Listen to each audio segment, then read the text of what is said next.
આ સમયમાં ડીસાના પૂર્વગામી ધારાસભ્ય શ્રી શશિકાંતભાઈ પંડ્યાની કામગીરીને યાદ કરી લોકો સરાહના કરી રહ્યા છે.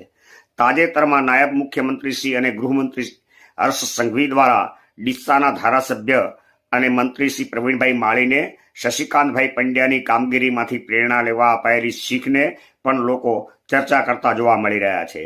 એક કાર્યક્રમમાં આમ તો હળવી રમૂજી ભાષામાં તેઓશ્રીએ નિવેદન આપ્યું હતું. સંકલન અને સંગઠનાત્મક મજબૂતી માટે અપાયો હોવાનું મનાઈ રહ્યું છે અને નાયબ મુખ્યમંત્રી કક્ષાએથી કરેલું હળવું અને રમૂજી નિવેદન પણ અર્થસભર હોવાનું લોકો માની રહ્યા છે. સાથે ડીસાના પૂર્વગામી ધારાસભ્ય શશિકાંતભાઈ પંડ્યાની કામગીરી સાથે ડીસાના પૂર્વ ધારાસભ્યોની કામગીરીની પણ લોકો પ્રશંસા કરતા હોય છે. ત્યારે સાંભળીએ નાયબ મુખ્યમંત્રીશ્રીની શીખને અને પછી જાણીએ ડીસાના પૂર્વ ધારાસભ્યોની સરાહનીય અને શીખ લેવા જેવી કામગીરી વિશે. મારા મિત્ર અને જેમની પાસે પ્રવીણભાઈએ ઘણું શીખવાનું છે કે મારા ડીસાના વડીલોએ તમારી ચિંતા કરવી જોઈતી હતી, કરી નથી.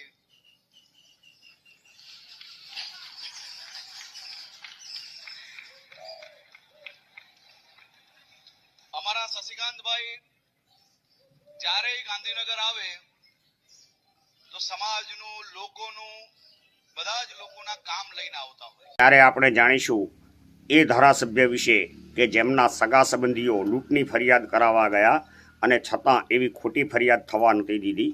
અને ત્યારબાદ જાણીશું એવા ફાયર બ્રાન્ડ નેતાની વાત કે જેણે કર્યું તે છડે ચોક કર્યું પણ કોઈને મીઠું બોલી ફસાવી અને કર્યું નથી.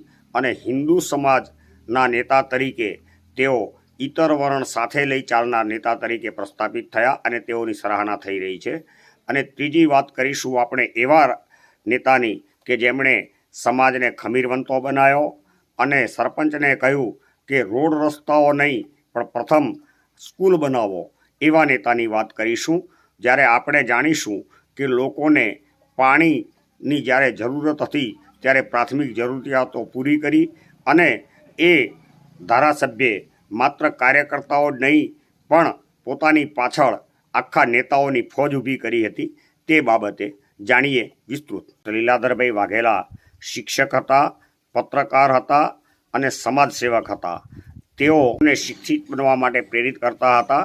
મને એક ઘટના યાદ છે કે તેઓ માણેકપુરા સરપંચ ધુંઘજીને કહ્યું હતું કે ધુંઘજી, તમે રસ્તાઓ પછી માંગજો અને રસ્તા પછી બનશે તો ચાલશે પણ ગામમાં હાઈસ્કૂલ બનાવો.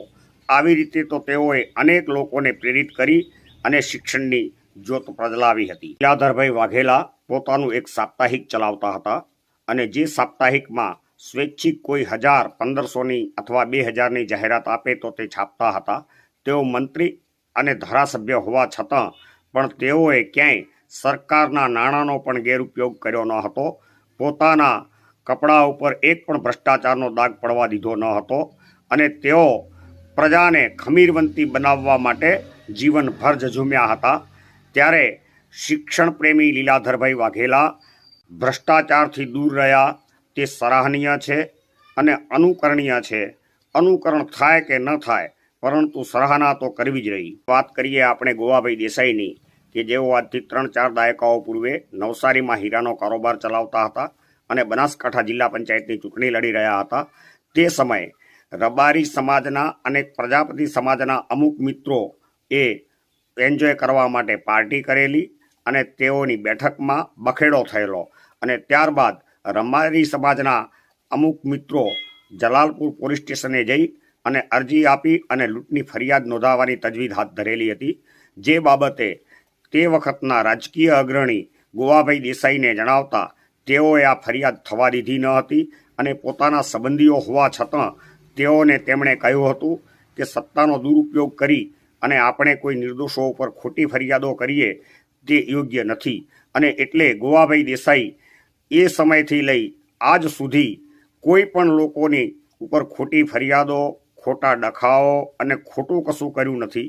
તેઓ નગરપાલિકાના ડખામાં પણ પડ્યા નથી અને નગરપાલિકાને તેઓ સાપનો ભારો ગણાવતા અને ગામે ગામ લોકો સાથે જમીનની નેતા તરીકે જોડાઈ અને લોકોને સુખ દુઃખમાં ભાગીદારી બનતા તેવી સરાહના લોકો કરી રહ્યા છે.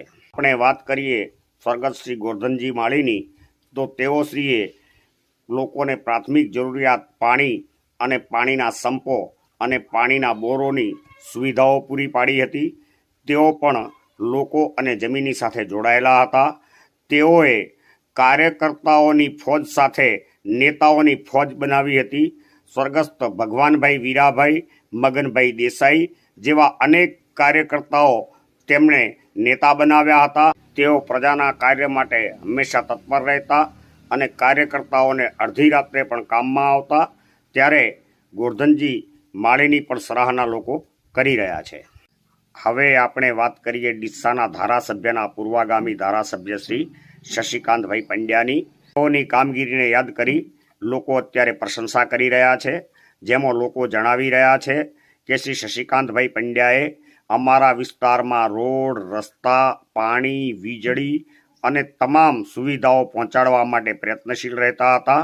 હાથીના ચાવવાના અને બતાવવાના અલગ હોય છે, તેમ રાજકારણમાં પણ લોકો એકબીજાને ગળે મળતા હોય છે, પરંતુ રાજકીય કાસળ કાઢવા માટે તેઓ પ્રયત્નશીલ રહેતા હોય છે. ત્યારે આ બધી બાબતોમાં શશિકાંતભાઈ પંડ્યા ફીટ બેસતા નથી. તેઓની ભાષા તળ અને ફળની છે.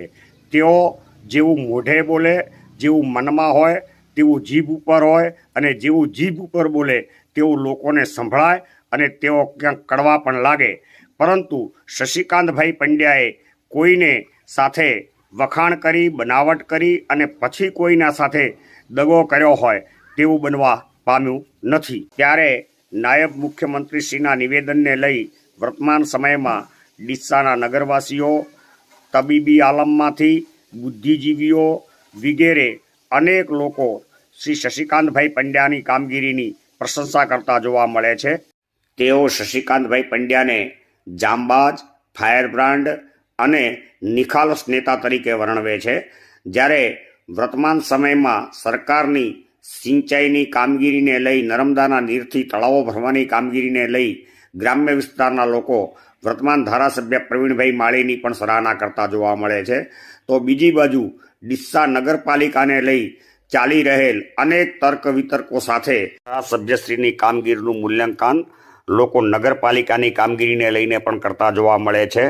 ત્યારે વર્તમાન સમયમાં અપાયેલ નિવેદનને લઈને પણ અવનવી ચર્ચા સાથે, નવા સમીકરણો સાથે અનેક ચર્ચાઓ ચાલી રહી છે.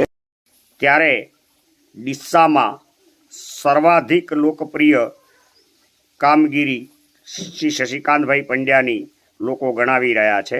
ત્યારે આવા તટસ્થ સમાચારો અને સમીક્ષા જાણવા માટે ચેનલને લાઈક કરો, સબસ્ક્રાઈબ કરો અને આ બાબતે આપનું શું મંતવ્ય છે તે માટે કોમેન્ટ કરો. ભારત માતા કી જય.